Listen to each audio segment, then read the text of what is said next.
Hi everyone, welcome to Introduction to English Language Grammar. Today we're going to study the topic supposed to. Supposed to is a verb that expresses anticipation or expectation. I'm going to explain this in Spanish because I know that some of you do not understand everything that I say in English, okay? Now, bueno, empezamos. Les decía, bienvenidos a todos ustedes. Estamos en la introducción a la gramática del idioma inglés. Bienvenidos todos. Me da mucho gusto saludarlos desde aquí, desde quédate en casa, estoy en casa, encerrado, no puedo salir. Ya lo sé que es molesto, pero pues ni modo, es la época que nos tocó vivir esto. Entonces, bueno, les pido por favor que pongan mucha atención a lo que les voy a explicar. Es un tema muy sencillo, lo que es supposed to. Supposed to es un verbo que se va a utilizar siempre con el verbo to be antes. Con este verbo solamente vamos a expresar dos tiempos, presente y pasado. Y el tiempo nos los va a dar el verbo que vamos a colocar como auxiliar antes de supposed to. ¿Sí? Antes de ese supposed to nosotros vamos a poner lo que es el verbo to be, que ustedes ya conocen. Verbo to be en presente, pues para ser presente. En pasado, para ser pasado. O sea, en presente tenemos las formas de is, are o am. Depende del sujeto que tengamos, ¿sí? En pasado vamos a tener lo que es was o were, ¿sí? Depende del sujeto que tengamos. Y después vamos a colocar, obviamente, lo que es supposed to y el verbo en forma natural o normal. Sí, ustedes como podrán ver, aquí tenemos dos ejemplos. Uno en presente que dice, Miss García is supposed to be here. Se supone que la señorita García debería de estar aquí. Y otro en pasado que dice, We were supposed to arrive last night, but we were delayed. Se suponía que deberíamos haber llegado aquí anoche, pero estuvimos retrasados.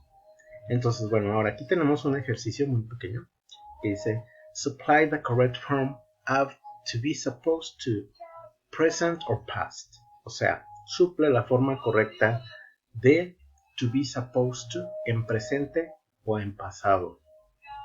Entonces, ustedes deben de diferenciar cuando van a colocar presente y cuando van a colocar pasado. O sea, es muy sencillo porque, por ejemplo, en la número 1, si nosotros tenemos aquí last night, eso es pasado, significa anoche, eso ustedes ya lo saben. Entonces, cuando yo tengo last night, entonces estoy hablando en pasado, entonces voy a colocar formas de verbo to be en pasado. Recuerden, tenemos dos, was o were. Y como tengo aquí como sujeto Doris and I, pues por eso puse aquí yo were. Entonces mi oración dice Doris and I were supposed to send the plans last night. Se supone que Doris y yo debimos haber mandado los planes anoche. Esa sería su interpretación. En la número 2, que aquí todavía no la tengo hecha, pero ahorita la vamos a hacer, que dice the ship. ¿Sí? Entonces, si yo tengo the ship, ¿no? Busco un indicador de tiempo. El indicador de tiempo aquí sería this. This me está indicando presente. Por lo tanto, voy a utilizar aquí verbo to be en presente. Entonces, me fijo en el sujeto. Si yo tengo the ship, es singular. Por lo tanto, voy a colocar aquí is, are o am, ¿no? Entonces, ¿cuál voy a colocar para ship?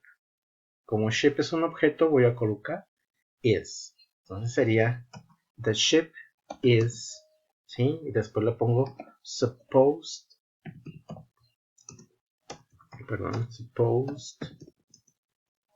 to, y ya me quedó una oración, ¿sí? Porque el verbo ya está colocado ahí en forma natural. Entonces lo pongo aquí con rojo y lo subrayo. Y ya me quedó. The ship is supposed to sail at 2 o'clock this afternoon, ¿sí? Número 3, no la voy a hacer yo aquí, ustedes ya van a hacerla a partir de aquí, pero fíjense el indicador que yo tengo en la número 3, dice yesterday, me indica pasado. Entonces ahí voy a buscar entre was o were, supposed to, ¿sí? Número 4, yo tengo aquí now, es indicador de presente. Entonces, bueno, ustedes ahí le van buscando. Si tienen alguna duda, con mucho gusto los atiendo por medio de mensaje, por este mismo medio de Classroom. Gracias a todos y bienvenidos nuevamente a esta clase, ¿sale? Nos vemos, hasta pronto.